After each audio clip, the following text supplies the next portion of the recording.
What happened 47 years ago in the New Mexico desert? Did a UFO really crash in the middle of the night? And if it wasn't a UFO, what was it? And is the government covering up the story of the century? Well, one thing is for sure.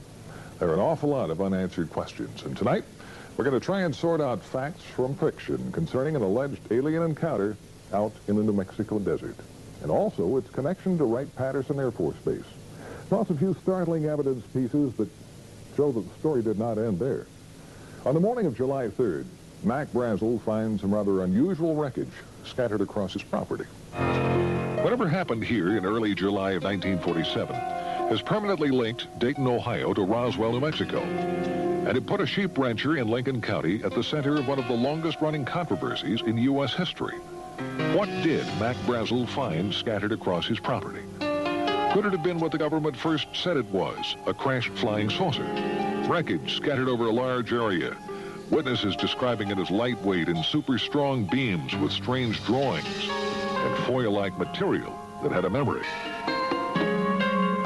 There were a lot of people that believed that we had something unique, otherwise we wouldn't have. Walter Hauck was the Roswell Army Airfield Public Information Officer, and he was ordered to release the story that the government had indeed recovered a crashed saucer on Brazel's ranch. His friend, intelligence officer Jesse Marcel, was one of the first military men at the debris site. Jesse had gone out to the ranch with Brazel and picked up a bunch of material and brought it back to the base. That material was flown to General Ramey's office.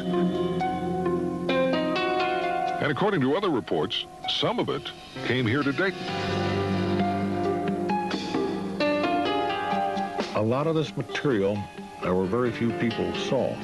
A lot of it was put on trucks out at the site, or covered, taken to aircraft, and the aircraft flown either to Wright Field or wherever else they may have gone. That's when the official story was changed. The Army Air Corps said Brazel had found nothing more than a downed weather balloon, and they had pictures to prove it. Intelligence officer Major Jesse Marcel was ordered to pose for pictures with some of the wreckage and told not to talk to the media. If it was a government plan, it worked. The story died. It was nothing very serious. I think most people took it as an honest mistake made by the people at the base.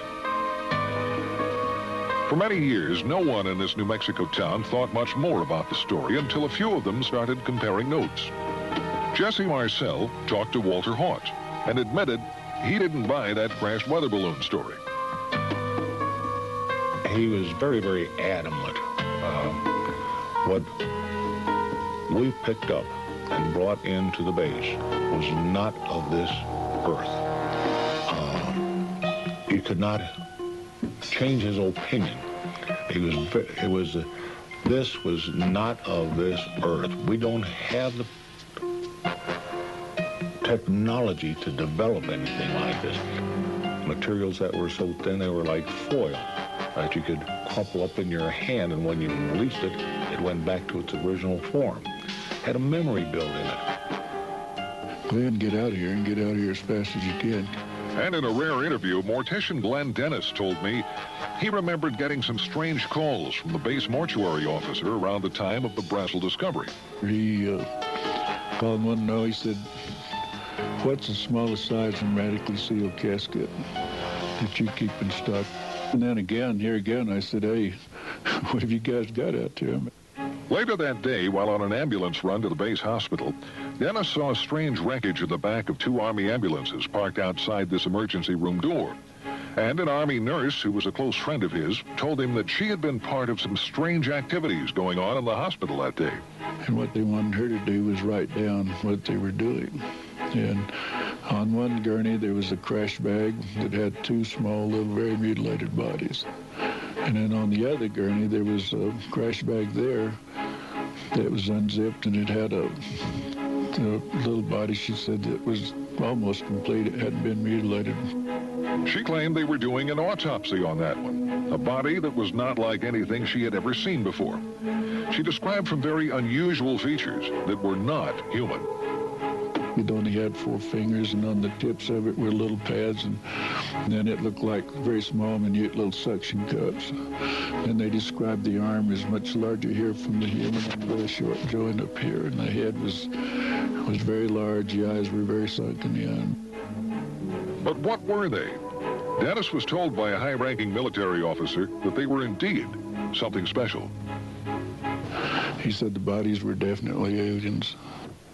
All right, so what did Mac Brazel really find out in the desert? The weather balloon doesn't carry passengers, and it wasn't all that secret. And where did the bodies come from? What about those reports as well that both wreckage and alien bodies were shipped to Wright Pat? Well, coming up, we'll try and track down exactly what was and was not shipped here, and why the Roswell case is still under the microscope after all these years. Plus, we're going to find out what the Air Force has to say on this possible alien encounter. Again, it started attracting real attention around 1979, when some well-established researchers, including Stan Friedman, Bill Moore, Kevin Randall, and Don Schmidt, started to dig into the story. Witnesses talking about another crash site miles from the Brazel Ranch and alien bodies. Also, rumors of a Wright Pat connection grew. This teletype from the FBI office in Dallas to the one in Cincinnati mentions a disc and balloon being sent to Wright Field for examination. And Army Air Corps pilot Pappy Henderson admits that he flew wreckage of a crashed saucer from Roswell to Dayton, and he tells a friend that he saw alien bodies. The question is today, 1994, where is the material? Where are the bodies? Certainly unique specimens would have been preserved. Authors and researchers Kevin Randall and Don Schmidt have just released the latest book on the Roswell case. And they told me witnesses have shed even more light on the story. We've talked to both civilians and military who were there. We have over 50 sworn affidavits all attesting to personal involvement in this case. And more than one witness has mentioned government cover-up. The Provost Marshal Edwin Easley now, who mentioned over and over again that I'm still sworn to secrecy, yet before he died, he acknowledged his involvement, the bodies, and that the President, whether personally or indirectly, had asked them to cooperate and never to say a word about this. And about that Wright Pat connection? We have first-hand testimony that there were 2 separate body flights that went out early morning of July 6th, sometime between 2 and 3 in the morning. That there were 2 flights, one went on to Andrews Air Force Base in Washington, D.C. And we can only imagine who may have been interested in possibly seeing the contents within a bomb bay. And the other flight went on to Wright Field. All right, some amazing allegations as to what might have been shipped to Wright Pat following the crash at Roswell. Well, recently we went on base to try and find some evidence to back up the witness statements and also try and prove or disprove the allegations and also some long-standing rumors. We got some answers and a few surprises. This is Area B at Wright Pat, and behind me a cluster of buildings and hangars. Now, most of the old rumors were that the bodies and wreckage were kept in Hangar 18. Well, first of all, there never was a Hangar 18. There is a Building 18, but it's home to Wright Lab, and it never has been home to Foreign Technology Division, which is the division that you would have expected to have been in charge of the wreckage and the bodies. We checked base civil engineering maps that show everything above and underground, and those rumored secret underground storage vaults and tunnels just don't show up. But a recent article in Far Out magazine claims Building 620, that's the avionics lab up on the hill, has access to secret vaults through a tunnel under the auditorium. So, using the map in the magazine, we found a tunnel, and here it is. Sources confirm it's the only tunnel under that building. We found no vaults of any kind, plus the building wasn't built until the mid-60s. So, what happened to the wreckage from Roswell? Well, the Air Force agreed for the first time to talk about it. Had there been in an exclusive one-on-one interview with the man who heads this sprawling complex known as the Air Force Foreign Aerospace Science and Technology Center, we got some surprising answers. The obvious first question: were alien bodies and wreckage recovered from a crash at Roswell, and were they brought to Wright Pat? We've extensively researched that, kind of hoping that we might find after all these years that really there was some thread of truth, and we've had no success at all. And I know today there are no such vehicles or bodies on the base. If they were, If we're to believe that Roswell was nothing more than a weather balloon crash, why would it have been brought here in the first place? If it was easily identified as a weather balloon, probably it wouldn't have been. If it were a foreign weather balloon, it may have been. If it were unidentified, it would be brought here because, in fact, that is our job, to look at technology and technological advances in any sense. Well, that seemed to be a pretty good argument that it was not an everyday weather balloon. And if it wasn't alien bodies in a UFO, what was it? Extensive research here, we found just no indication at all of any kind of incident at Roswell. I mean, we have nothing on record for that investigation. But we did learn that there was a Roswell file in one base office. Meet Colonel Hector Quintanilla. He was the last director of the Air Force's Project Blue Book. There was a folder. Okay. A folder about as big as this, with newspaper accounts of what transpired out at the ranch or wherever it was. But there was no formal correspondence that I could find with regards to Roswell. He told me Blue Book's evaluation of the case was it was nothing more than a balloon, and that's the end of it. But interestingly enough, a search of other Air Force documents failed to turn up any reference to Roswell in any form. We can't find an advantage to keeping such a thing a secret. We think that probably what happened is that there wasn't anything significant from the Roswell incident, if in fact it was evaluated here. Consequently, there was either no report or the report was of no significance, so it was destroyed. And he added, nothing like aliens or a UFO could have arrived at Wright Pat without somebody knowing about it and eventually talking. Almost impossible to keep something that fantastic a secret, specifically within the intelligence community, and particularly from the organization that's supposed to evaluate that sort of thing. Secret. We've heard that word a lot tonight. Well, coming up, we've got some new evidence that may well explain what at least some of that wreckage from Roswell really was, and why it came here, and why the government chose to keep it a secret. We'll be back.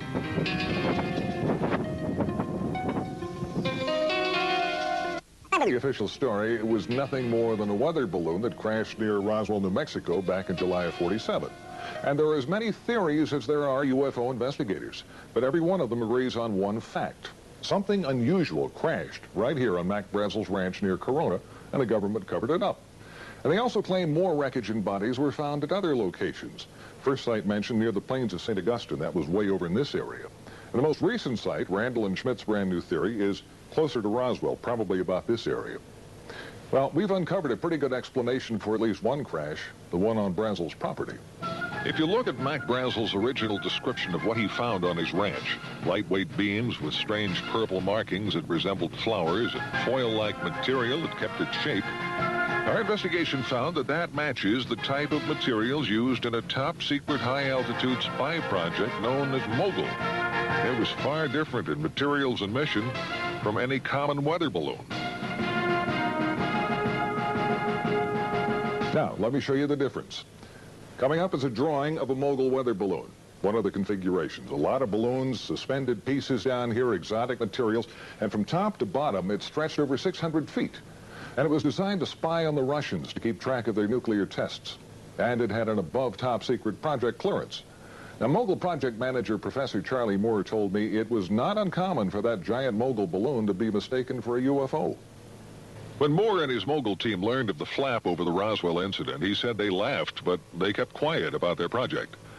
Moore identified the wreckage in the Jesse Marcel picture as a Mogul ML-307B that had been launched from Alamogordo, New Mexico.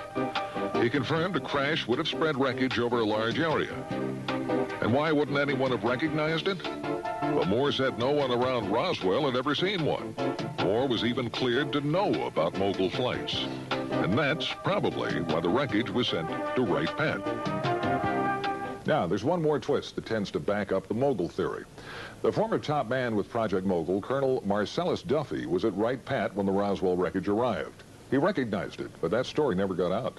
According to another former Mogul officer, retired Air Force Colonel Albert Trukowski, Colonel Duffy could not talk about it because of the secrecy.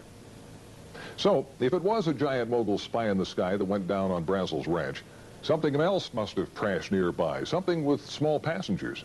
Local officials can't explain that. Well, more than a few witnesses claim they saw bodies. Like a man identified as a former Air Force physician who related what an intelligence officer told him about strange bodies and a Wright-Pat connection. The beings on that spacecraft, he relates, were not anything that he could identify from our planet. They did not appear like any human being he'd ever see, but they were obviously not anything else. So they obviously were living human beings, and some of them were injured, most of them were dead. They were taken by he and a number of other individuals to Wright-Patterson Air Force Base at that particular point in time, and he said they were put there for later evaluation, identification, examination by the Air Force and by the military. Now, when we come back, possibly the first physical evidence that more than just wreckage from a top-secret project came to Wright-Pat. Plus some pictures that could prove UFOs are real. Well, we've had great photographic proof for years. The question is the resistance to accepting it as being proof. Brown Hospital on the grounds of the VA Medical Center in Dayton. And up until a few years ago, it was a very active hospital. And on the 3rd floor of this building, there was the dental lab. In that lab, a dental technician. We'll call him Jack Smith. And as Jack told the story to Len Stringfield, it was on a Thursday. He remembers the day quite well because Thursdays were normally very quiet days here at the VA Medical Center. And 2 men he identified as officers from Wright-Patterson Air Force Base brought him a model, an impression of a lower jawbone. They wanted a working model made. He was to keep no records, and the mold he created to make the model was broken and thrown in the trash as the Air Force officers left. Smith retrieved the broken mold pieces and put them back together at home, and he made his own model. He said he knew this just wasn't human. Few have ever seen it, and those that have can't identify it. An article in Len Stringfield's new book quotes certified dental technician Bruce Phillips as saying it's not like anything he'd come across in his 20 years in the business. The teeth are flat, no cutting surfaces. The shape of the jaw is different from humans, and the arch is much deeper. If it isn't identifiable as animal or human by people who should know, what is it? Could this finally be the first hard evidence the Air Force was indeed doing tests on alien bodies out at Wright-Pat? Jack Smith says the jawbone model was made in 1979. And if you compare the shape of the jaw in the model with the shape of the jaw in this computer drawing of an alien, it's almost a perfect match. Some sources claim the drawing was part of a government UFO briefing in 1978, same time frame, and was based on photos from Wright-Pat. Now, the Air Force tells us they have no records of any alien picture or the briefing. No comments yet on the jawbone. For believers, this is more evidence that something is going on, and the government really doesn't want to talk about it. But are models and pictures enough to finally prove that UFOs and aliens are real? Well, we've had great photographic proof for years. The question is the resistance to accepting it as being proof. Dr. Bruce Maccabee is one of the most respected experts in the field of photo analysis. And Bruce says some pictures taken near Gulf Breeze, Florida back in January by Ed Walters would have been pretty tough to fake. The first picture shows an unidentified object with an F-15 closing in. The next shows the plane flying by the object. Here you have a situation where the airplane actually got in between the camera and the object. Walters claims the plane made a U-turn and the object flew away at high speed. Maccabee showed me videos of other sightings around Gulf Breeze at around the same time, and they were ones that were hard, if not impossible, to explain. Skeptics have often said, you know, if this stuff were real, you would have photos and videos. What can I say? Now you've got photos and videos. Now you've got photos and videos. It's interesting to note the Air Force has never said that UFOs don't exist. Was this a break in a curtain of secrecy surrounding the real UFO story? Has the government really been covering up the story of the century? It all comes down to what you believe. And as in the past, it remains the controversy that won't die. And whether the evidence connecting Wright Pat to the UFO phenomena is accurate or not, the base is forever a part of that legend. I'm Carl Day.